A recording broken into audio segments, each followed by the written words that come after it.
Bonjour, bienvenue sur ma chaîne Film Minivan. Donc après une longue coupure, me revoici avec une petite vidéo chauffage. Je n'ai pas oublié, j'avais prévu de faire une suite sur la navigation terrestre, et puis j'ai été empêché, donc ce sera encore pour plus tard. Donc là je prévois deux petites vidéos. Celle-ci qui va vous présenter mon installation. Et la deuxième, ça va être le démarrage et un petit rappel des paramètres. Voilà. Alors, présentation.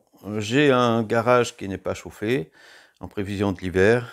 Je me suis dit, j'avais un deuxième appareil, deuxième chauffage en réserve.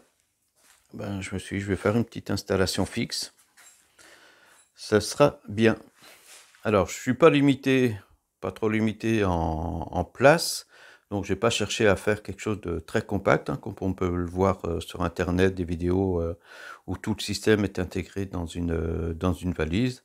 Ce n'était pas nécessaire, mais vous voyez que ça prend guère plus de place. Je voulais avoir de l'espace aussi pour, pourquoi pas faire, pour intervenir dessus, faire des vidéos que je prévois, des petites vidéos techniques, des petites choses comme ça.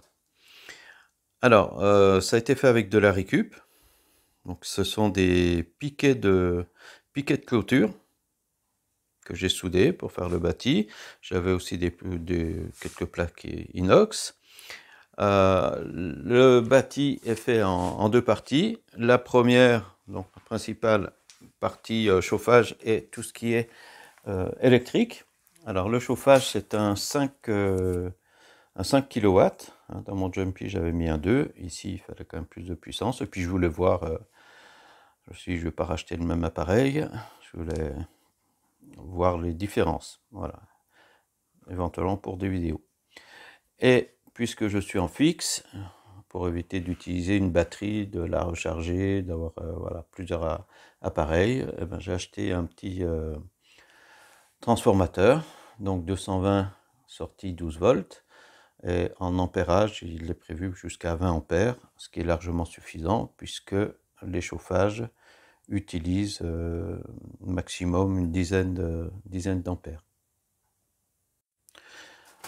Alors déjà, lors de la création de ce bâti, j'ai fait des changements parce que je ne suis pas sûr que ce soit terminé, puisqu'en fait je ne suis pas encore sûr de l'implantation dans mon garage, c'est-à-dire ça va être le sens des sorties, échappement, air chaud, voilà, ça peut encore évoluer.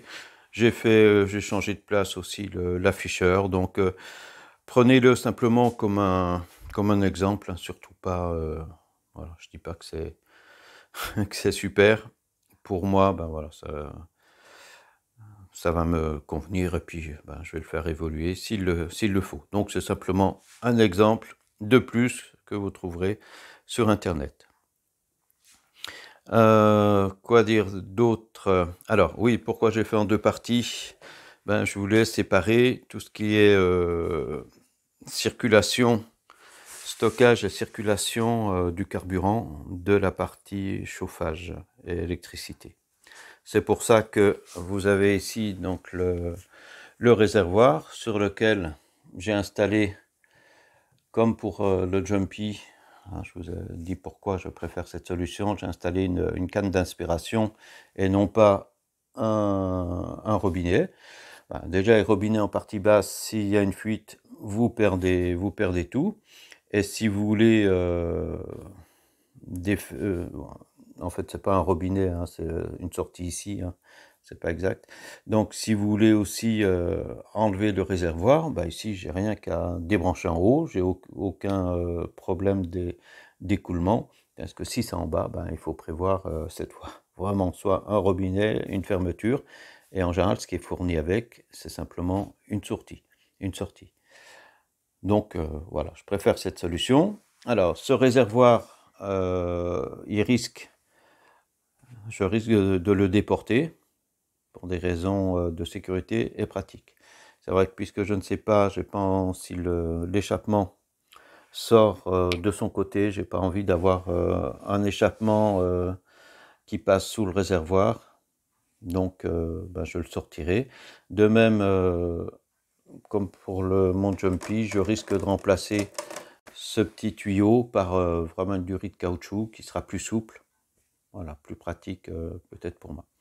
Donc, on a la partie donc réservoir. Et alors, ce qui est livré en général avec les appareils, c'est un filtre et la pompe. Donc, ce que j'ai eu effectivement avec. Mais j'ai acheté, comme pour dans les dernières vidéos pour mon Jumpy, je vous ai fait une vidéo sur les pompes dites silencieuses. L'avantage, c'est vrai que de ces pompes, c'est qu'elles sont effectivement un peu plus silencieuses et qu'on a en une seule pièce le filtre et la pompe. Voilà, donc là aussi, pour avoir le moins de pièces à fixer, donc le fait d'avoir une seule pièce au lieu de deux, eh ben, ça vous limite aussi le nombre de raccords et de fuites potentielles. Alors à la conception, je n'avais pas prévu de mettre la pompe aussi bas. Et bon, j'ai regretté, peut-être j'aurais dû faire augmenter la longueur ou un petit peu la hauteur pour l'intégrer dans cette partie. Mais en fait aussi, je me dis que, bon, bah voilà, si encore une fois, en cas de fuite, ça s'écoule directement sur le sol. Seul truc qui m'ennuie, bon, bah, il faut faire attention de toute façon à ce qu'on n'ait rien surtout dans un garage, rien qui aille en dessous, quoi, qui abîme les choses. Sinon, donc, j'ai installé un petit socle d'alimentation avec un interrupteur et à l'intérieur aussi un fusible de 10 ampères. Voilà. De plus, on a aussi bien sûr le fusible qui est fourni avec. Donc au niveau électricité, j'ai pas de souci. Alors bien penser à vérifier, puisque là je suis sur un bâti métallique, à vérifier que, puisqu'on sera en 220, qu'on est bien à la terre. Là je vous ai installé, simplement pour la vidéo, la sortie, l'échappement qui est prévu avec, mais je sais que moi il faudra que je traverse un mur et que j'ai une certaine longueur à faire. C'est pour ça que j'ai acheté un tuyau de 1,50 m. Voilà. Bien, eh ben pour cette première vidéo, je pense avoir tout dit. Et puis je vous dis à la prochaine pour le démarrage en direct. Au revoir.